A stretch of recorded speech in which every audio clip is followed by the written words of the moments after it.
Yo, yo, yo, yo, yo, what's going on? We are back with another episode of the Unsilent Church podcast. James in the building. V, what up? What's up, man? V, what we talking about? Yeah, so today we wanted to do some responses to videos that came out from Lecrae and then a response video that Anthony Bradley did. And I think those two videos reflect sort of a broader conversation about Christian hip hop, its place, its history, the way Reformed theology affected it and its influence, and particularly when it comes to justice and social issues. So because not a lot of people are familiar with this, we're going to try to do a very quick background on this. We should know this is not an unfamiliar subject. For those who listen to the podcast, for those who have not heard our previous podcasts on some of these issues, go back through the archive, particularly Derek Parks, the interview we did with him, who was really on the ground for, I'd say, the real advent of Christian hip hop as we know it. And so he really talks a lot about what happened and all that, and the experience of that. I'd say what we think of Christian hip hop, from what most people would think of Christian hip hop, really began when Cross Movement came on the scene. Because I remember walking into the store and seeing their album, like, what is this? And listening to it and immediately realizing, like, oh, it's different. This is different, right? In terms of the beats, there's a sort of like someone who knows how to rap, and there's kind of an intensity, a cadence. It's a vibe. There's a vibe. There's just a whole vibe. Lyrical ability. Lyrical ability. Just all that was there, packaged together. But probably in a boom bap type of New Yorkish, Philly type of. That's true, and that's what I was looking for. I was looking. That's probably another thing too. I was, grew up in the East Coast, so a lot of I'm most familiar with affinity for East Coast type style rapping. I like the West Coast, but I was more East Coast. So yeah, Cross Movement. Ain't nobody talking about the South, but we gonna get there. The South got something to say. So Cross Movement is Shylin. There's others aware that feel free to let me drop in the comments. Stephen the Levite. Stephen the Levite. Yeah, the Levite, man. And so it was sort of hit the scene, and then it sort of took off from there. A lot of that rap was very heavily theological, biblical sort of exposition, if I can put it that way. Not 100% that, but it was very much like... 13 letters was, but we'll get there. Speaking of that, and I'd say it was certainly one particular aspect of Christendom, the Reformed tradition, was what a lot of these guys were... what they were rapping about, the theology they were putting in was, I'd say primarily I felt like 95% of it was Reformed-ish, if I can put it that way. Largely influenced by the Reformed tradition. Then after that comes Lecrae, and I think Lecrae brings a second movement of people. There's Trip Lee, KB comes later, Tadashi, and others who I'd say sort of elevated it a whole nother way in terms of just their ability. They're almost like these anthems they started doing. Lecrae and those boys came from the South, where it's just like big sound thing, 808 trap music, right? Lil Jon, East Side Boy, Lil Scrappy, like that type of vibe. Yeah. Lecrae was like, nobody's making music like that does the same thing. Yeah. Right. And so that's where he came in with big music, big anthemic. We can get across to move to this. And again, Lecrae, he a Texas boy. So like, the type of cars you ride, like, low riders and all that, bouncing, hydraulics, all that. Like he brought that entire vibe with him, while bringing the Reformed tradition through that kind of music. And it was just very true. Very different. Yeah. And, but it still wasn't sort of the same approach in terms of primarily Reformed doctrines, other things like that. I mean, one of his more popular songs was "Don't Waste Your Life," which was really an ode to John Piper's book, "Don't Waste Your Life." Right?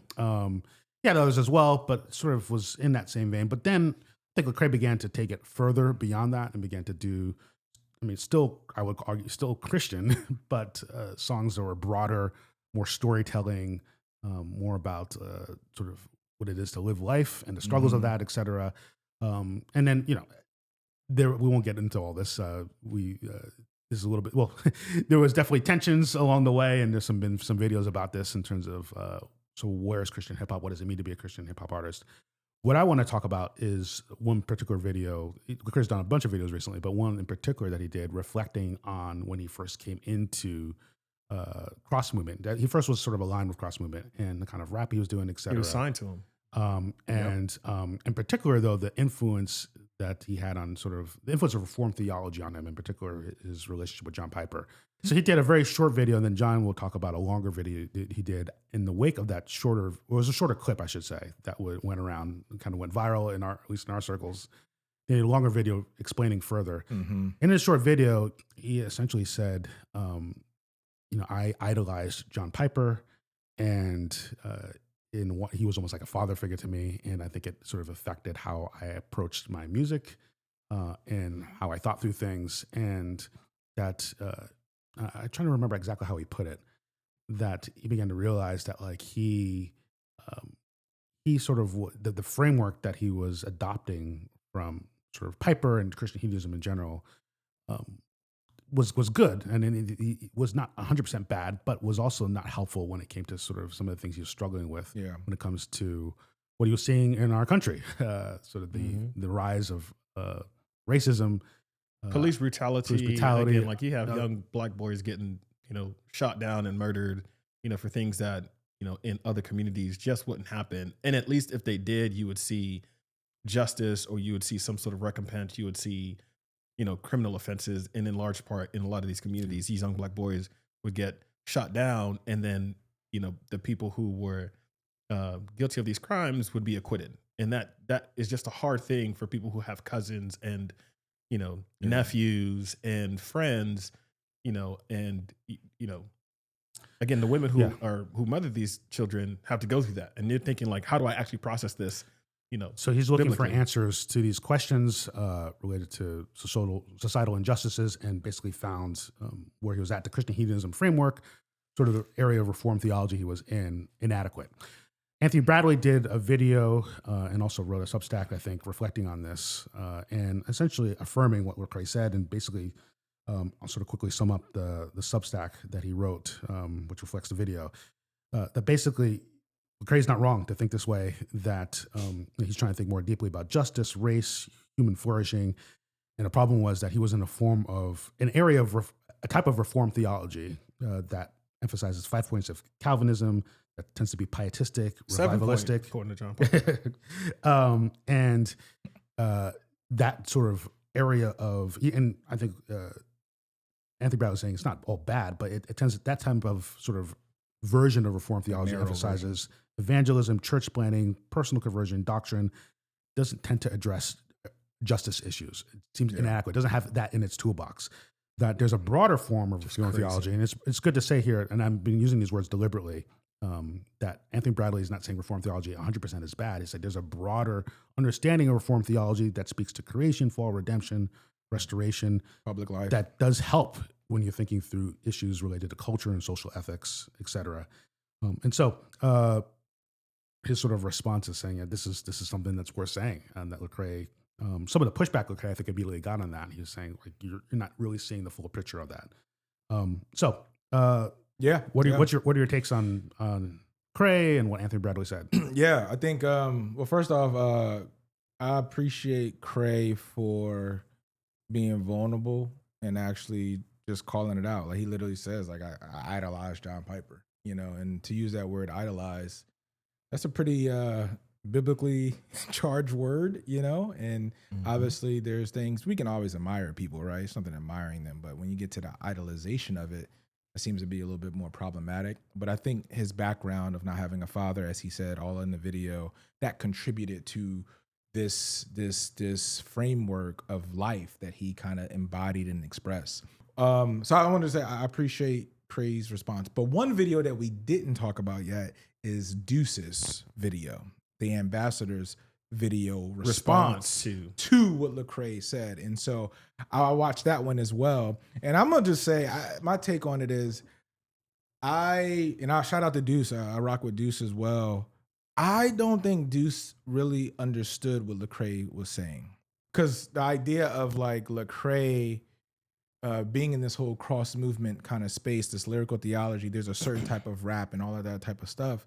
Lecrae is saying that there's almost like an ethos that he felt like he had to kind of do that type of rap in order to be able to appeal to the masses, or at least appeal in the way that cross movement was. Where Deuce is saying is almost kind of like this thing of like, well, we like no one told you that you had to do that. You know, like we didn't say that you had to do that, but obviously you felt some type of way that you had to, you know, preach or rap Ephesians front to back and all that type of stuff. And what I heard Lecrae was saying was the idea of like that wasn't authentically me. I wanted to be me in terms of how God wired me in order to particularly do that. You know what I'm saying?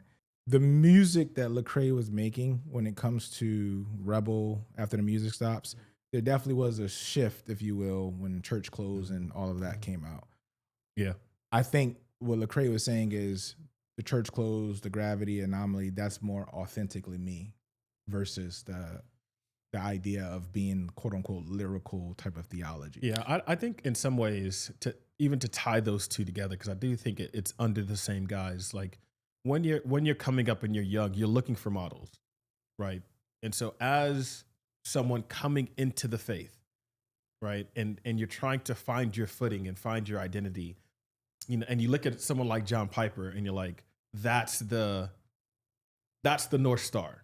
Right, that's the kind of thinking I need to have. That's the kind of framework of faith that I need, right? But then being an artist, it's like, well, what should my artistry look like? What should my music sound like? And you've got cross movement, right? And if cross movement was that kind of influence, and he's thinking, well, I want to do that, but in this sort of Southern style, then that's the path that he takes. Now, whether or not, and again, I think this is what people go through whenever they're on a journey discovering who they are. Cross movement being an example, and that you can almost see the sense of like, well, if they're already doing it and I want to do something similar but in my own way, the natural tendency, and I think this is probably where the mix happens, it would seem that from Lecrae's perspective, if they're the model, it's like, well, if that's how it's done, let me do it like that, because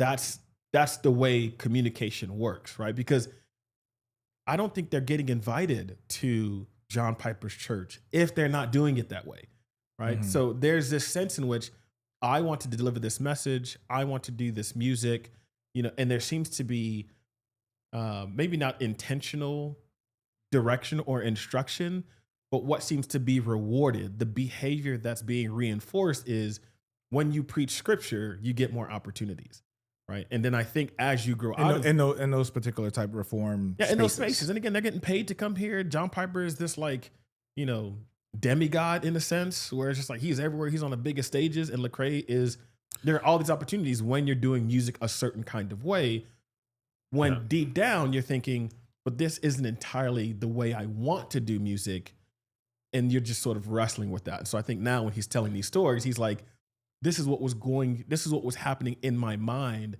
as I'm navigating these spaces. And I think that's where you start to see, you know, Deuce like, no, we never told you to be that way.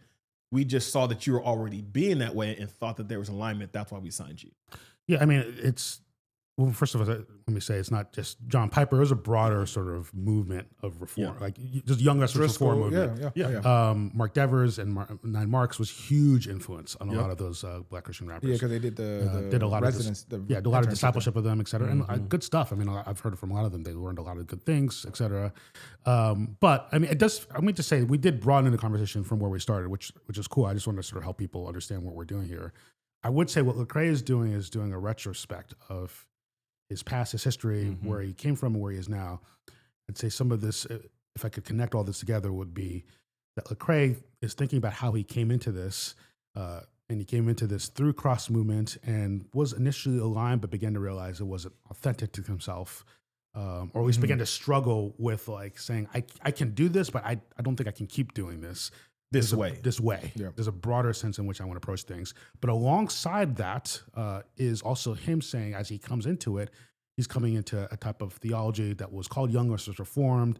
And he lands particularly in a section of that is aligned with John Piper and Christian hedonism, which Lecrae said he was comfortable with. There's a side of me that wonders like if he's saying, I'm broader than this, but he was still wanting to be with Piper. I remember he did a video with Piper years ago about being pro-life, et cetera. And so it does seem as he's also wrestling with what's the most full, authentic version of me as a creative person, as a rapper. he's also wrestling with, just as a person, how do I work through social issues and justice issues, right? Under that same tent, if I can sort of put it that way, in the sense of it was not just, it was, they run next to each other and somewhat overlap, but also can be distinct streams in the sense of like what's authentic to me, but also how do I find a theology that helps me with justice issues and social issues, and beginning to be struggle within Reformed theology, but he's identifying particularly sort of being aligned with Christian hedonism and how he found that inadequate. And it's a contextual, and I think the crux of it is it's a contextual thing, because he mentioned in his video how he was in Memphis at the time, and there's people that, I mean, they in the hood. Shout out Downline Ministries. Yeah, they struggling. It's impoverished neighborhoods, all that type of stuff, and a lot of black and brown. And so he has this, going back to this Reformed doctrine, Reformed theology and teaching, and he's trying to, how do I reconcile? How do I apply this to the hoods and the streets and the projects of Memphis?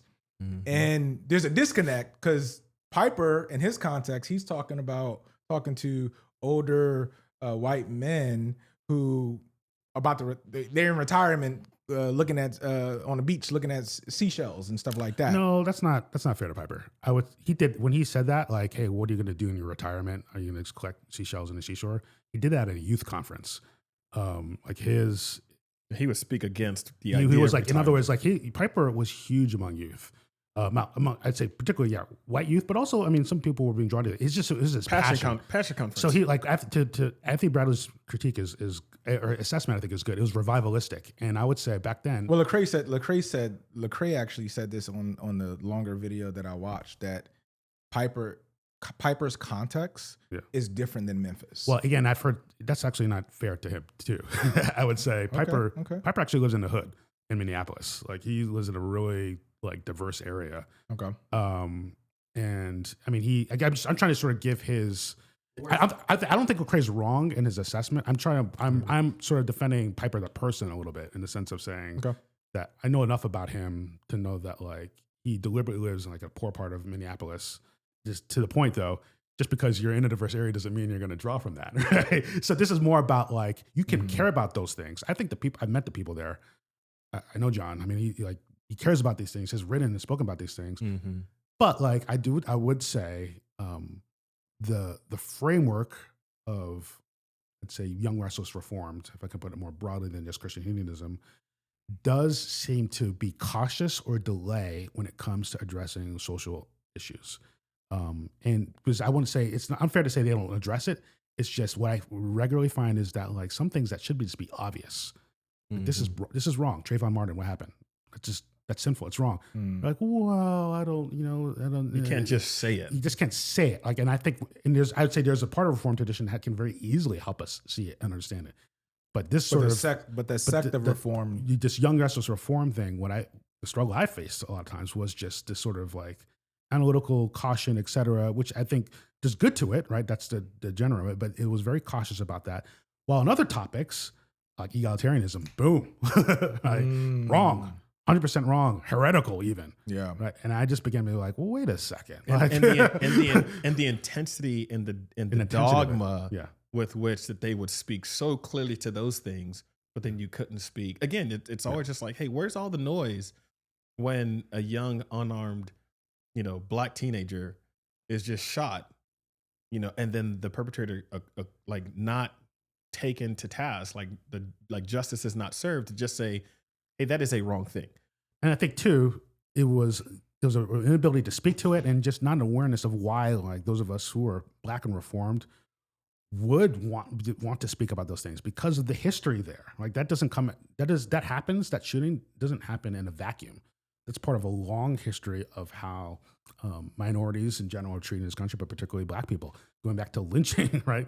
Going back to, obviously, slavery and all the things that happened in between that.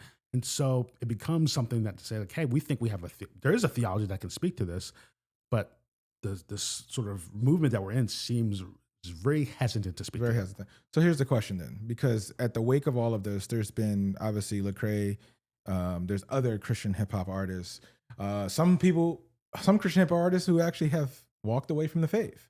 And so, and there's different reasons why that is the case. has Reformed doctrine, has Reformed theology failed Christian hip hop artists? I think that's the question. I think the issue, Some versions. yeah, and that's what I would say. I was like, in some cases, I think Reformed theology was more revisionist in the sense that even when you consider seminaries and the way they would teach the history of Christianity, Yes. Okay. right? Okay. There would be a revisionist history on who are the heroes, who are the villains, like the pathway they showed you as to how we got to the thinking that we understand today.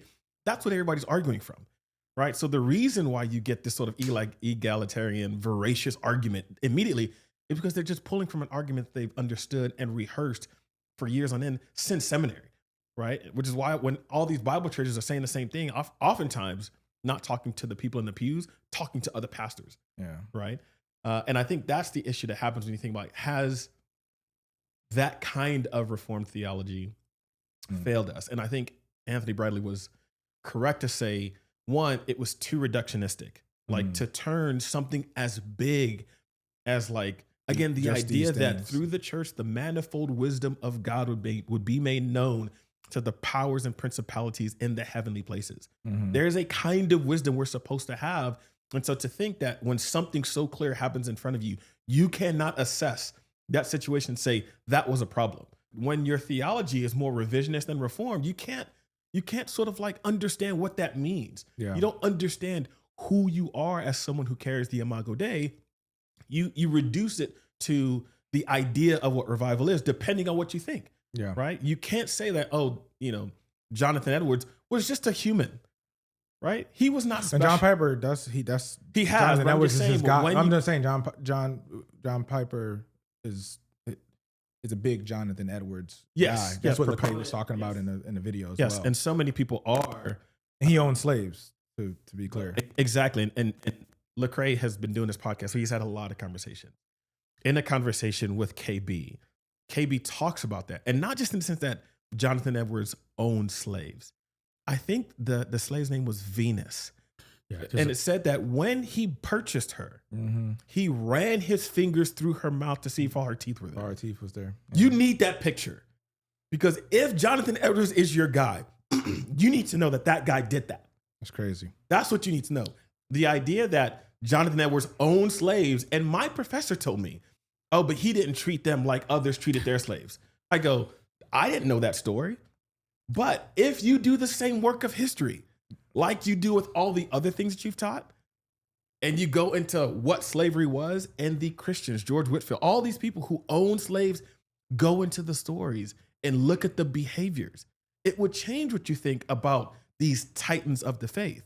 Yeah. And I think that's the thing that Anthony Bradley speaks really well too, to say, no, they reduced it to revival and evangelism and church planting. And so you think, well, how do we solve this sort of generational problem because of legislation, Yeah. right? Because of advocacy from churches that have affected these neighborhoods that have traditionally held, or where Black and brown people have been forced to live because they couldn't get the loans, they couldn't get the same benefits going other places, redlining, gerrymandering, all those other things. How do you deal with that? You can't do that with this sort of revisionist form of theology. You need something more broad than that. And so I think when Lecrae, sort of hits the wall when he's traveling, doing all these things, and then something happens, and he's like, oh, whoa. Because I know the kind of neighborhood I came from. I know what my cousins, I know how I've been to some of these, I've met his aunts and his mom, and like, when you've been to those places, you're like, oh, these are the same communities that the people who, like Trayvon's mom and Lecrae's mom and, everyone, it's like, we're the same people. That could happen to me. That could happen to my cousin. That could happen to my nephew. Yep. Now, how do I address that? And when the people who have become your idols, as he calls it, or just any figurehead can't give you that answer, like the whole deconstruction thing and people trying to figure out, like, is this actually real? Because I was told that, like, my God was present. I was told that, come to me all who are heavy laden and I will give you rest for your souls. My burden, like, you told me that. You told me that, like, God is most glorified in me if I'm most satisfied in him. I go, but I am. So how come you don't have answers for this? Or at least a response? Yeah. And so I think it's fair for him to say like, hey, I think there's grace to be had when Lecrae has these kinds of questions, because he was given a toolkit that wasn't adequate to actually help him navigate that. Now, I'll just quickly add, because I always want to, as much as I am aware to reflect the other side, I think Piper and Desiring God fans or supporters, etc., would, if they ever listen to this, would very quickly message us with all these articles that have been done about this. I know they've written articles about Jonathan Edwards owning slaves. I think Piper has spoken about that, the tension of that and what that means, etc. Anyway, so they would say, I've heard others, not Piper, but others I won't name. Well, actually, no, I think I could say this. I think like Kevin DeYoung and others have argued that Reformed theology, and it's in particular the area in which they're in. I don't know if Kevin DeYoung would describe himself as Christian hedonist, but let's just say this new wave reformed them, if I can put it that way, is able to speak to these issues and social issues. We just haven't drawn from it in the ways we need to, et cetera. I would say, though, what I've seen them do, how they've approached it, is still not quite as good as some of the broader Reformed tradition is able to do. Or actually, not just Reformed tradition, other traditions. Yeah, that's another place where I'm at right now. That. Christendom Exactly. is, and I tell people all the time, I don't act as if I don't come from anywhere. Like, no, I am grounded. I'm generally Reformed. I'm in that tradition. I think the difference between me and some of the people I run into is that, like, I by no means think that our tradition is automatically the best. Right. I don't think I'm going to stand before God one day and he's going to say, man, if only everyone was reformed like you. I think God in his wisdom, his mysterious wisdom, has allowed Christendom to flourish across multiple traditions. That's right. And I think there's right. there's gospel truth and authenticity across multiple traditions. And so I think I would say, we'll toss it over to you. I think the issue isn't just like, okay, well, we need to find something within Reformed tradition. It's okay to say Reformed tradition is really good here, but there's other traditions we should draw from on some of these issues. Absolutely. Particular social issues. Absolutely. And just to give a quick shout out, I think Dr. Vincent Bacote, who is in the Reformed tradition, I think is probably one of the best ones in terms of having a broader view of how to speak to Which he does. social injustices. Look him up if you're looking for public a way. life.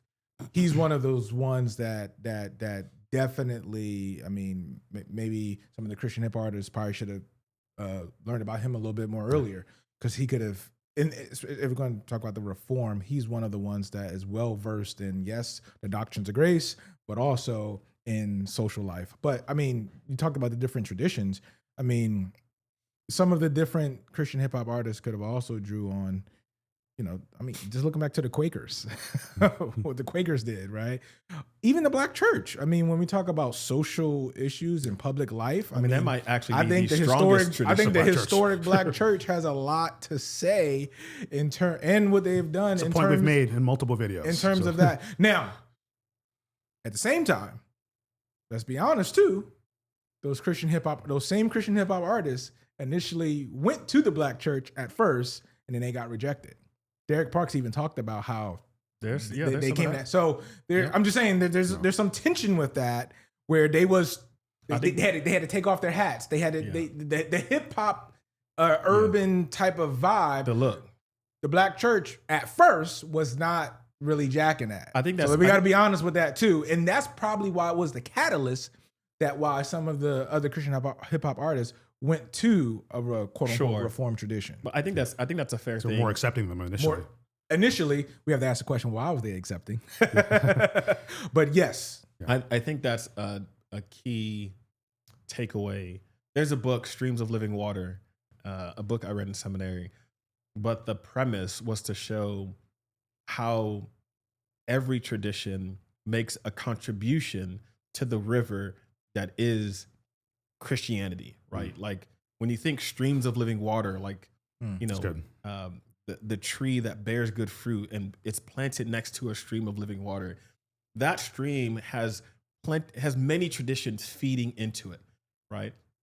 And the idea that one tradition has all the answers and has found a way, I was like, just read a little bit. Read the Bible. Read a little bit. Just read a little bit. Just a little bit. Bro, just a smidge. You would think, like, it seems simple, but that really is the thing. Like, you hear some people like reference the Bible, it's like, I don't think you've actually read it. I don't think so.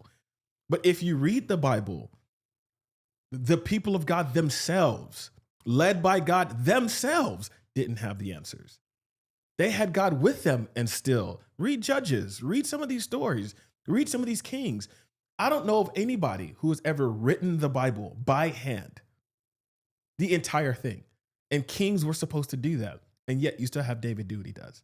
And yet you still have many kings in the tradition do what they did, but they were supposed to write that law by hand so they knew it.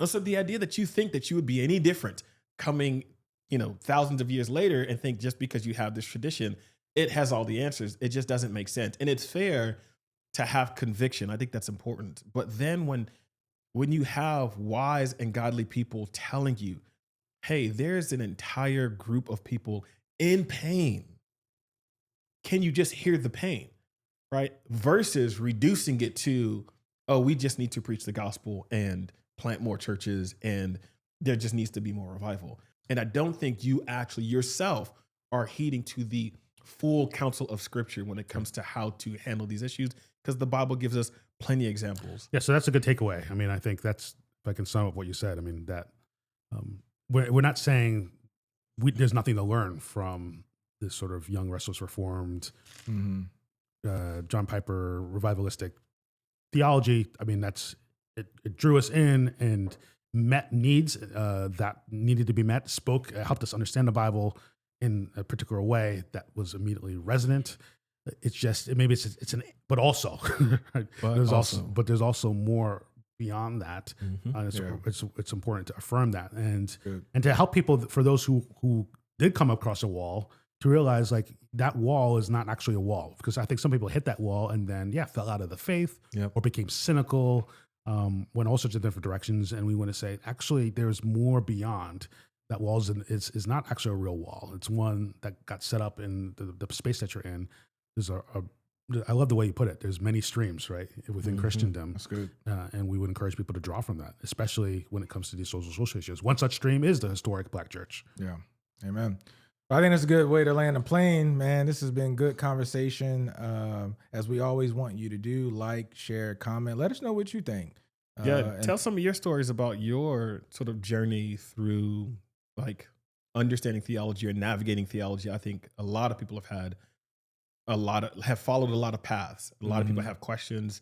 Share some of those. I think that's where conversation, it can be really helpful and valuable. So get in the comments and let us know where you came from. Please let us know, and then just read a little bit. That's a fact. Just read just a little bit, not a lot. Just a little bit. Again, in this AI situation, I don't think people are actually reading that much. I mean, real quick, C.S. Lewis, he used to be like, one of the best things that you can do is read old books. A lot of people just read new stuff. You have all this recency bias, everything that's coming out. Now everybody's just looking at social media and asking AI questions. Ain't nobody reading. And I think that's one of those like slept on skills. Like, just go back and just flip through a real page. Like just read a little bit. Like just do that. But listen, man, like we always say, love God, love people. We are out. Peace.